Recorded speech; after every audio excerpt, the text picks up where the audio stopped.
you spoke about leadership, and we are talking, and these conversations are being shared with today business leaders or those who want to be leaders in future, emerging leaders, or even entrepreneurs. What would you suggest to them that they do? Many of them are confused, many of them feeling uncertain, their teams are feeling uncertain about the future. Uh, what what can they learn from the current environment, and how do they prepare for themselves and their teams for this future that's coming up? Excellent question, by the way. To answer, we need to analyze a little more. The whole nation grew up on commanding heights theory of Lenin, for example, which is why we said state enterprises will be very important, license Raj, etc.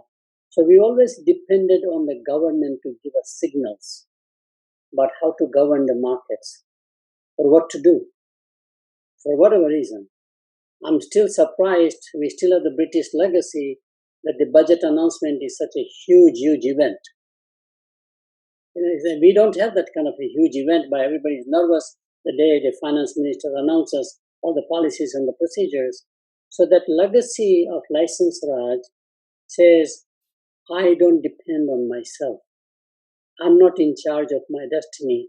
It is the policy, the environment which is in charge, especially economic policies. And I'm saying this may be a good time to say, I will be in charge. Let me drive the markets. Let me drive. And this has happened in a survival game. Usually you do that anyhow. So to me, I think that's one aspect that's going to change. The second aspect is very different, especially in India. India, for whatever reason and however it happened, we leapfrogged the whole PC revolution to go into cell phones. And today they are more universal in the process because PC is an expensive device. Cell phones are more affordable. You have the 4G network becoming 5G. There's an internet in place, pretty much. I think businesses have not leveraged the new technology and the universality of the technology. If I do any kind of an advising to the business, I immediately say, without knowing the business, that your IT system is legacy. It is delayed. You did not invest enough to keep up with the future technology. You are still trying to do crisis management of your existing technology. True, by the way, all over the world. There are only few companies, including the companies that provide technology, actually their own internal operations are really pretty bad. It's like a cobbler making shoes for everybody, but my own children have bare feet kind of a notion. So to me, technology is another way. Right now is the perfect time to do digital transformation of the whole company, and especially accounting systems. Complying with the GAAP regulations, Indian GAAP regulations, or FRI as we call it, foreign regulatory aspects of financial reporting that takes place. But I think this is a perfect time to say, how can I upgrade my IT? That's going to give you enormous returns if you have the cash, if you have the capital to do it.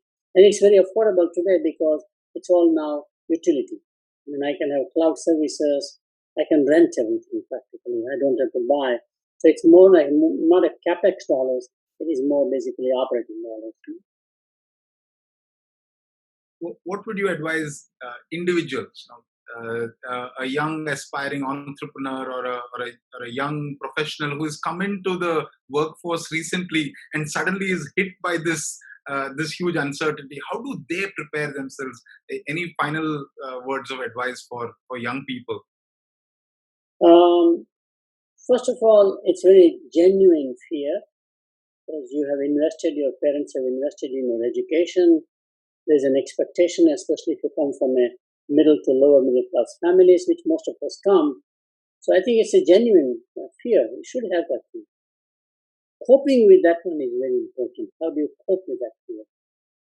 First of all, there are quite a few enabling hands out there that you can reach out. Within the corporation, there are people who are very willing to mentor you on a one-on-one, for example. HR department may organize something that way. But there are people outside the environment, outside the corporation, reaching out to them. All you need is an emotional support right now, not as much economic support even. Emotional support is very key. And I think that's the one that we think either corporations can provide or the individuals say, I know somebody in my family or my friend who has always wanted to talk to me. We all have friends like that. But thinking like that would be very important to manage because you are really saying, my God, where is my life? It's really scary, no question. And so that's clearly one. Second thing that will help a large young person is to think about your parents, not think about yourself. If you think about your parents, you get a mission driven view. You know how to survive. You see? If you look about a career, it'll be more damaging. It's very interesting how human mind works.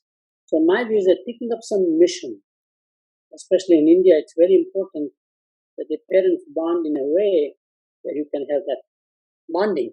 Think about their life. What can I do now for them? Which I think is more and more necessary in India as we become more and less joint family system, extended family, where we all live apart from each other.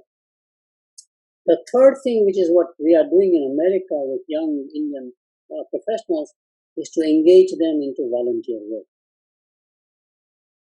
Go beyond your own family. There's always a need for that. All of these are ways to cope with your own anxiety. Nothing else. You can always go to gurus like Sadhguru or Baba Ramdev, for example, and listen to them. This is the time where you are more willing to listen and learn because your mind is needing that, right? So that can be done. But I believe in terms of contributing back in adversity. And it re-energizes you, at least gets you over the storm for a while. Very much. That's what I would recommend in the short term.